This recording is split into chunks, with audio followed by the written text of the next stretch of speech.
I've just finished week 1 of working through Lynda Barry's Syllabus based on the book Syllabus, and I wanted to chat about how it went and what's next. So if you're new to my channel, hi, I'm Jolie. I talk about creativity and perfectionism and storytelling. And yeah, for the past week, I've been working through Lynda Barry's Syllabus as part of a larger project that I'm doing to rediscover my voice and find some kind of way of making art that feels uniquely me. So basically, finding my written voice and my drawing voice, and maybe they're the same thing. I don't know. So, the assignment for week 1 was to do the daily diary every day, to do 4 coloring pages, and that was pretty much it. It's been really hard this week because I know that they do more in those first 2 classes than what I've done, and so I've been feeling already frustrated of, like, "Oh, I'm not really recreating Linda Berry's class," but that's also not the point. Like, I can't recreate her class, I'm not in her class. There's a lot that they do that needs a group of people. For example, they'll draw while other students read stories, or Linda will read to them and they do drawing. Like, there's a lot of stuff that I can't recreate, and I'm just noticing how quickly I get, like, frustrated with myself for, like, not being able to perfectly recreate this experience or feeling like I'm not doing enough.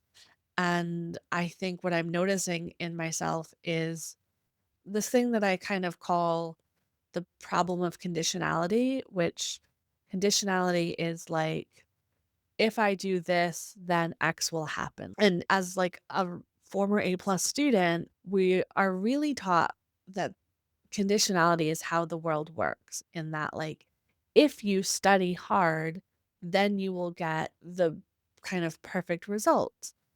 And if you go to school and you behave and follow the rules, then you will get success.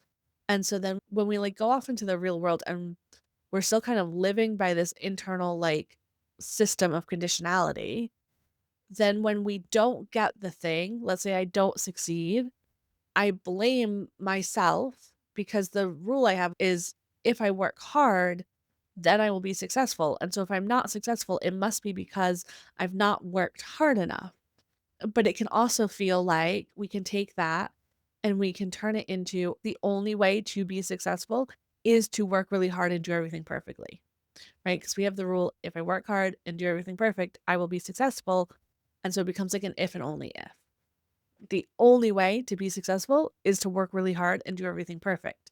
And so then it can feel like, well, if I'm not doing this perfect, if I can already feel like I'm failing, what's the point? Because I'm never gonna be successful, I'm never gonna get the end result that I want. So I'm just noticing that in myself of, like, what am I doing? Did I really think I could get something out of this? I'm probably not even gonna stick with the 15 weeks.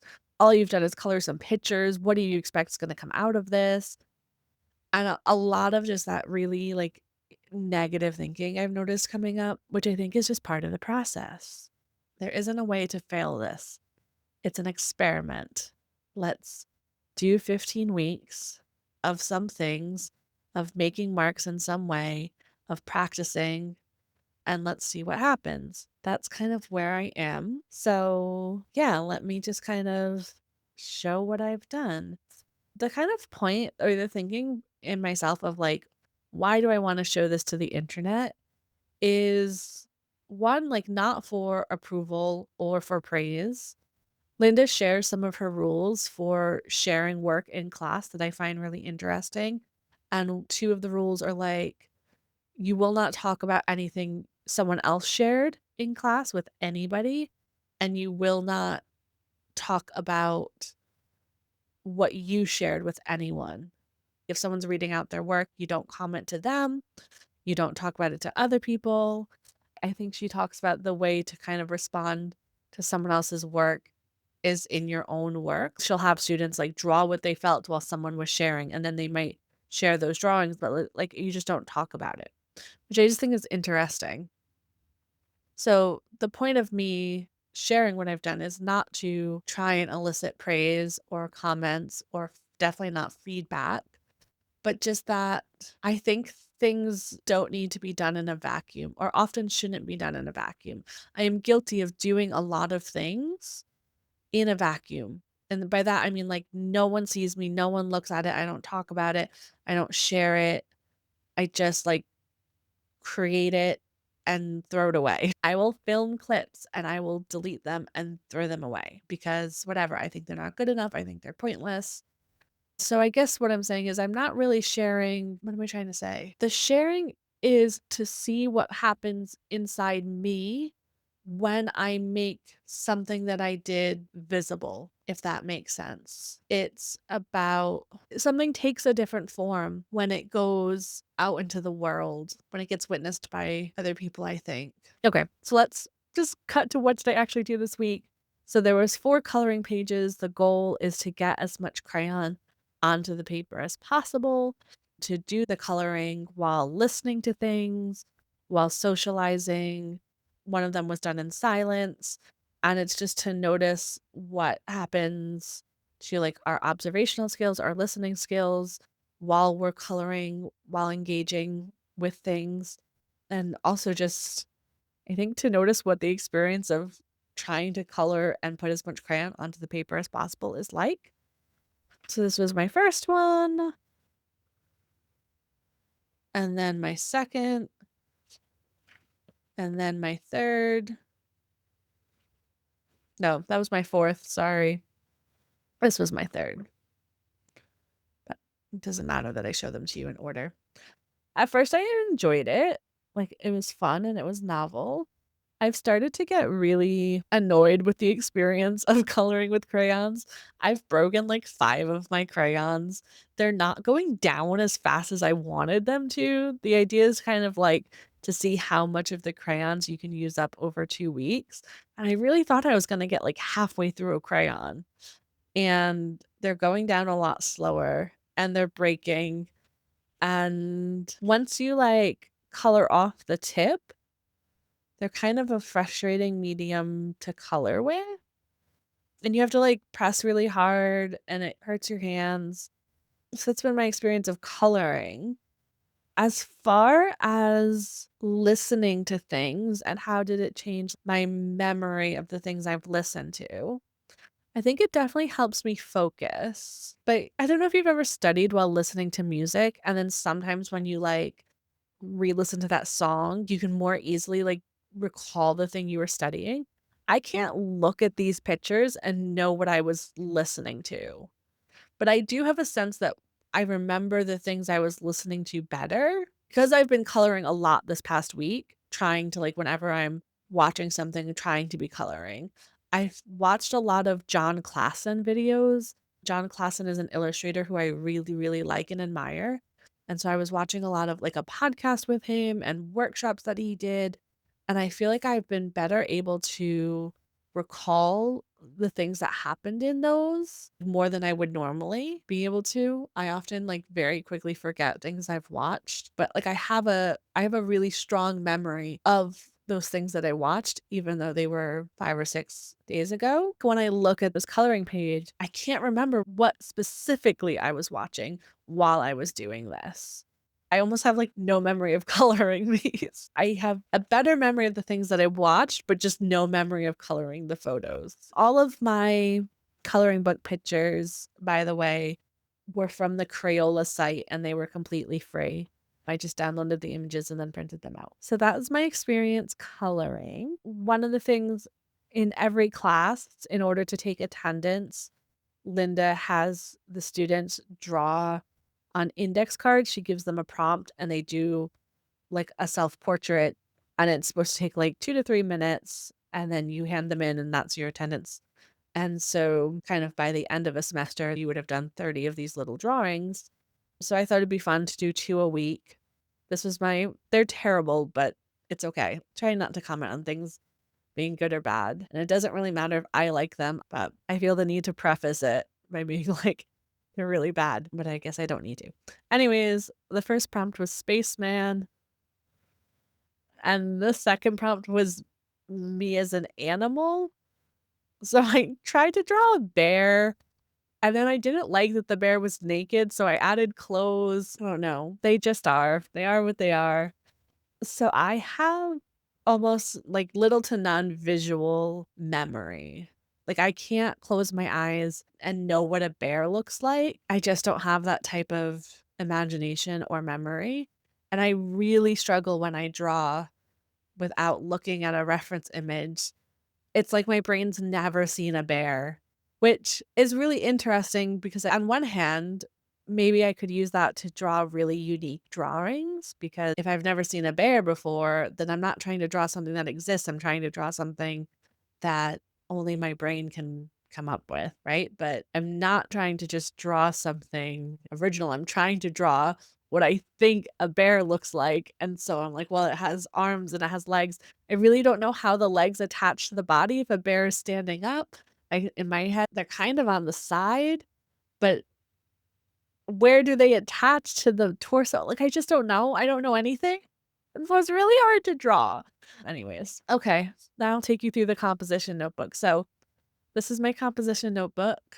The idea, if you didn't watch the first video, is that you fill 4 of these a semester. That would require filling about 6 pages a day, I realized, and I'm way off that. At this pace, I think I'll be lucky if I fill 1. One of the ideas is, like, using your composition notebook as a junk journal, essentially. Like, there's a page in Syllabus where she says what goes in your composition notebook, and the answer is everything. So, like, receipts, notes, drafts, candy wrappers from candy that you ate, anything goes. And I could have stuck in like library receipts. I went out to a cafe, but I just didn't. So I think I'm being a little precious with it. I'll be lucky to fill 1 at this pace. Anyways, I stuck in an envelope, just blue tacked it to the cover. And that's where I'm keeping my index cards after I've drawn on them. And then I drew a cover page. It just says Lynda Berry Syllabus, and then I traced my hand, and I've been filling in my hand with doodles. That comes from, again, the book. She talks about like drawing your hand on the first page.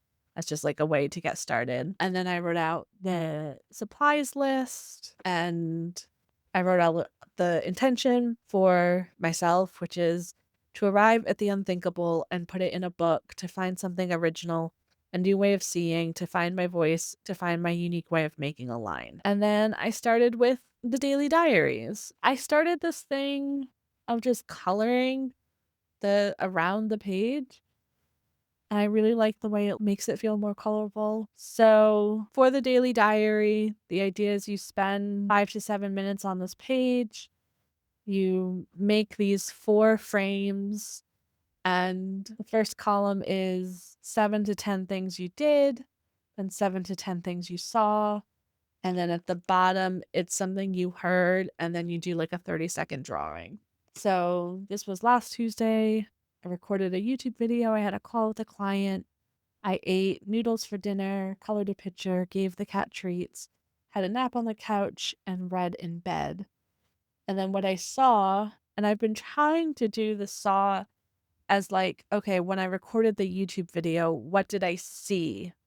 And again, as a person who has like no visual memory, it's really challenging, I found this week, to do these diaries. But saw my face in the camera screen, my face on the Google Hangout screen, my ramen noodles boiling in stock, crayon flakes as I pressed hard on paper, Petal's cute little wave, Petal is our cat, blood on the clock tower on TV, and outline of my feet under the covers and Kindle in hand. The thing I heard was Night Shift by Lucy Dacus. I've had it stuck in my head. And then the drawing is me and the cat both waving. So I've been training her, and I go, "Do you want a treat?" And she waves a little paw, and then I give her a treat. And so what happens is it's just me being like, "Treat," and then her waving a little paw, being like, "Treat." And I said, "Who's training who?" Because I think what's happened is she's learned if she does this dumb little thing, I give her a treat, and now she just gets me to give her treats. Anyways. So then this is Wednesday. I went to the cinema, edited my YouTube video, sat on the couch and ate sausage sandwiches with Elle, waited at a bus stop, colored a picture, ate porridge for breakfast, walked home from bus stop with Elle. I saw Hamnet. We went to go see the movie Hamnet. and Elle crying, the spinning wheel of doom in Final Cut Pro, which refused to work, jet lag on YouTube, Ben hiding in rainy Kendall. That's a YouTube series, Jet Lag, the game. We absolutely love it. A woman eating takeaway out of a polystyrene container. The Burrow's End, which is a D&D show on Dropout. A group of friends telling stories with dice. A frozen blueberry with stem still attached. And then the thing I heard was look at me, which is a quote from Hamnet. I have a really hard time remembering things I've heard. So they're quite like dumb and simple, but it was a big point in the movie anyways. And I tried to draw the cinema. This is a page that I made after therapy. It's called I Hate Him. And yeah, it talks about sexual assault. So I won't read it, but maybe I'll post it somewhere. So Thursday, I went to a somatic journaling call. I had therapy, went to bed with a stomach ache, watched Traders, wrote and sent a newsletter, watched John Klassen videos, and discovered his Substack with Mac, ate breakfast on the couch with Clock Tower, saw people in chat fangirling over Night Shift and Lucy Dacus. That was on my somatic journaling call, which is very fun to like have shared fandom with people. My therapist's lovely face, so nice to be back. The comfort of my bed and my Kindle, Elle and I on the sofa watching TV, the flashing icon of the cursor as I find the right words, the lovely faces of John and Matt, probably a bit too much of my phone screen. And my heard was I hate him, which was me in therapy. And I tried to draw us watching Traders. And I learned I'm really bad with like perspective. That's fine. Friday, went to the library, went to Waterstones, rode the bus, bookkeeping tasks, my daily little group of puzzles, ate bean and sweet potato wraps, read The Skull by John Klassen, ate blueberry porridge.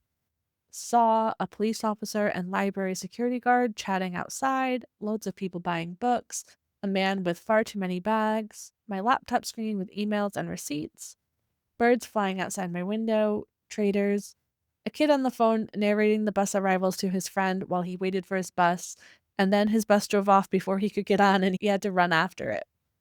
I heard I only have one left, which was the Waterstone staff to me when I asked about the skull if they had it in stock. And then I had to draw this is supposed to be me at the bus stop and the little kid running after his bus. Saturday, rode the bus to town, met a friend I had only known online, had tea in a cafe, walked around town, got a warm cookie, got the slowest bus in the world home, made butternut squash risotto for dinner, went to bed at 7:30. Saw a protest in town, though not sure what it was for. A very Scandinavian looking family having tea at the table next to us. An empty cake counter at Waterstones. Elle's lovely face as she sat opposite me at the cafe. The Sports Direct store, not sure why this stands out in my memory. The roasted butternut squash, some a little charred and blackened, but still tasty. And my heard was, you can get cloaks for Lego men on Etsy. Just something John Klassen said in one of the videos I was watching that morning. And I tried to draw us at the cafe having tea. Sunday, went on the bus again. I don't normally leave the house this much. This was a very heavy leaving the house week. Played D&D, a Studio Dreamland, went home on, again, the slowest bus to exist. Watched Jetlag Australia because Elle and I needed comfort viewing. Welcomed the boys home. Watched Great Pottery Throwdown. Put away the grocery store delivery. Saw a nat 20 on my dice to defeat the big baddie. Elderly couple on the bus wearing too much perfume. The bus coming down the street just ahead of us, if only we left a minute earlier. The orange globe light in Studio Dreamland. The DM screen. Kids' grumpy faces. That's my kids. And my massive book, which I'd gotten from the library on Friday. Heard writers are people for whom writing is especially hard. That was John Klassen. Again, told you I've been watching a lot. And then I tried to draw us just missing the bus. Monday, had a client call, read Raven's Collar, had a nap on the couch, did laundry, spent too much time scrolling YouTube shorts, accidentally put raspberries in my porridge instead of blueberries, watched Blood on the Clock Tower. Saw my laptop with Zoom open and multiple tabs on the screen, the large book with my reading light on it, the pile of clothes in the basket by the door, my phone and me in bed, burnt little raspberries sitting on top of the porridge as it came out of the air fryer. Yes, I cook my porridge every morning in the air fryer, and it's delicious. The TV screen turned on, a bunch of friends playing and laughing. Pedal, our cat, on the couch purring. And my heard was another Boy Genius lyric. I took your medication to know what it's like, and now I have to act like I can't read your mind. And I tried to draw me in bed with the cat and my book. That's all my pages, and I think that's all I have to show for this week. The daily diaries have been challenging. I don't feel like I'm good at remembering what I did. I don't feel like I'm good at remembering what I saw. I don't feel like I'm good at remembering anything I heard, like, specifically, like, quotes. Like, I can remember, like, general themes, but, like, overhearing conversations, I just don't feel like I'm good at it. But I do know that it's a skill and that doing it for a bit will help me get better at the skill. And then if I still don't like it, I don't have to do it. Just because Linda Berry suggests it or uses it doesn't mean it's going to work for me, but I think it's worth trying a little bit longer and seeing how it feels. And then this next week is more intensive in terms of things to do. So there's 4 more coloring pages, 1 to be done while watching a film, and then doing 4 two-minute sketches of scenes from the film. She introduces what she calls the X page, and I will link to a video of hers down below about that. But you need to do a writing exercise based on a diary entry, 2 writing exercises from words that she gives you, 4 X pages, spending 5 to 7 minutes per page just while you're, like, out and about. At the end of the week, do the crayon graft and see how much you've used up your crayons. We're gonna be tracing, like, a demon drawing that's in her book, tracing that 3 times so that the following week we'll be coloring it in, and then doing some drawing exercises based on the book Cartooning by Ivan Brunetti. She uses this book a lot. So, yeah, a lot more writing, which I think will be good, but I think this feels reasonable for me and my week. So, yeah, I will check in next week and let you know how it's going and what's come up. I would love to hear from you down in the comments, and I'll talk to you next week. Bye.